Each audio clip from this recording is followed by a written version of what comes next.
Now, two big stories came out this week involving Barack Obama's drone policy. And for those of you who don't know, he did say that he was going to be a little better when it came to targeting people abroad. He said that he would take the power away from the CIA and basically allow the military to decide whether or not they're going to do drone strikes. But does that mean that anything's going to get any better? Doesn't seem like it, at least according to Glenn Greenwald and other reporters that are working on this story. Now let's toss to a video to RT. They kind of discuss it in a little more detail, and then we'll open it up to the panel. Well, despite mounting international criticism against the American drone program, it appears as though the U.S. has picked its next target, and this one is an American citizen.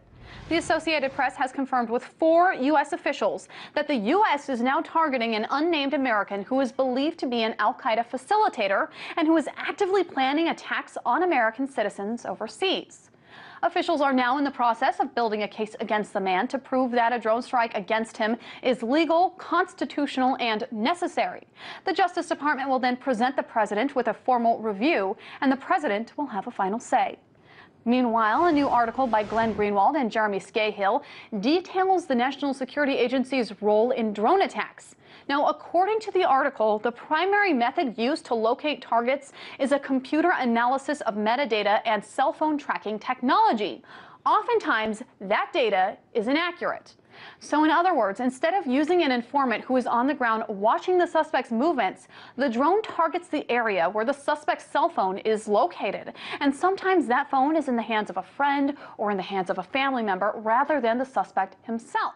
So many things to say about this story, and it absolutely enrages me. Just to give you guys a number, 237 people have died as a result of these drone strikes, and I'm not referring to terrorists, I'm referring to innocent civilians that just happen to be in that area or that were wrongfully targeted by our government. And as you guys heard in that video, who gets the final say when it comes to these drone strikes? It's President Barack Obama, the same person who said that he would be a little better when it came to these drone strikes, right? Maybe take the power away from the executive branch, allow the Pentagon to make decisions as to whether or not it makes sense to attack someone. Now, really quickly, when it comes to attacking terrorists, someone who is an imminent threat, no one is against that. But when it comes to a U.S. citizen, we're supposed to have certain constitutional rights, including due process when it comes to something that we've done that might have broken the law, right? But instead of doing that, we're going abroad and we're just killing people with drone strikes, even when they're American citizens. It's absolutely wrong. And then final point I want to make about this story that wasn't mentioned in that video, they've named some of these drones, and one of the drones is referred to as the Sky Raper. Oh, that's lovely. Very, very fucking classy by our American government. Yeah. So this is something that enrages me. I can't stand knowing that we're doing this abroad, especially to U.S. citizens. But Cara, what are your thoughts on this? Well, I mean, obviously, as you mentioned, this is a direct violation of our civil liberties. I think it's I personally feel like we should be extending the same rights that we give to American citizens to all people across the board. I don't think it should stop with whether or not this person is an American citizen. I do have a really hard time stomaching the idea of kill first and build a case later, kill first, ask questions later, because of course there is no recourse after the fact if you were wrong. I'd love to get more into the second part of that RT video, which was the idea of how they actually target these drone subjects. But before I do that, I do want to, I guess, ask a question, because I'm not a legal analyst and I don't really know where our rights start to get blurred if we are considered imminent threats, if we are enemies of the state. Just because you're an American citizen doesn't mean that you can't commit atrocities against your own country and against your own government and against the other citizens of the American of this country. So I think that the law actually does get a little bit blurry there, and I would like to understand it a little bit better. I think that the real fuzzy line comes in when we talk about the difference between peace and war. And I think that's what's so interesting about the kind of new types of wars that this country is waging, where we don't necessarily have infantry on the ground, where those boots don't all of a sudden say, oh, this is a war zone, and the types of decisions that we make in a war zone are different than the types of decisions that we make during peacetime. There is certainly a lack of transparency. We haven't declared war in Yemen. However, we're doing drone strikes in Yemen. We're doing drone strikes in Pakistan. We're killing innocent people based on metadata. And keep in mind, our government told us that the metadata that they're collecting is not something that they utilize for anything bad.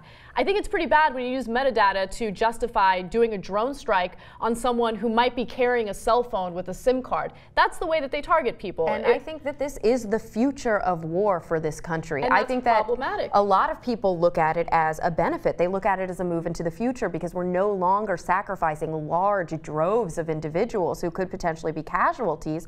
We're sending out very targeted, very specific strikes on certain threats. The problem is, once each of those people are named and we can follow up on their individual stories and we can point to 1, 2, 3, 237 innocent people who were killed as the result of a targeted strike, when does it become indefensible? I think it's already indefensible. I think that this type of policy is absolutely wrong. And I think you made a good distinction there, right? The technology in and of itself is not bad. It's not terrible that we have drones. The way that we're utilizing them is uncalled for because not only does it violate civil liberties, you have innocent people dying because we are using very flimsy evidence to target these people. So when you are using someone's cell phone and the SIM card in the cell phone to target someone, keep in mind that there are people who will give their cell phone to their kids, right? So their kids can use it momentarily. And then what do?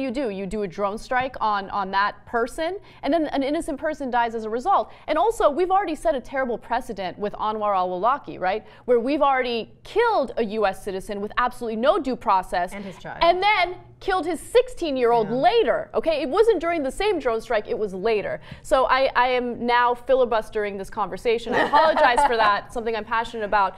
But Chris Ryan, I want you to jump in a little bit and talk about this. I mean, what do you think the ramifications are of this current drone war?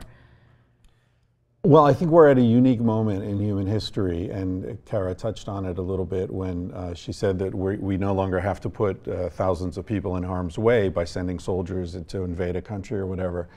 And that's true. The downside of that, though, is that the government or the CIA or whomever is running these things no longer has to have public support to do what they're doing, right? You don't, when you had a war, using propaganda, lies, whatever, you had to convince people that it was worthwhile to send their children over to risk their lives, right?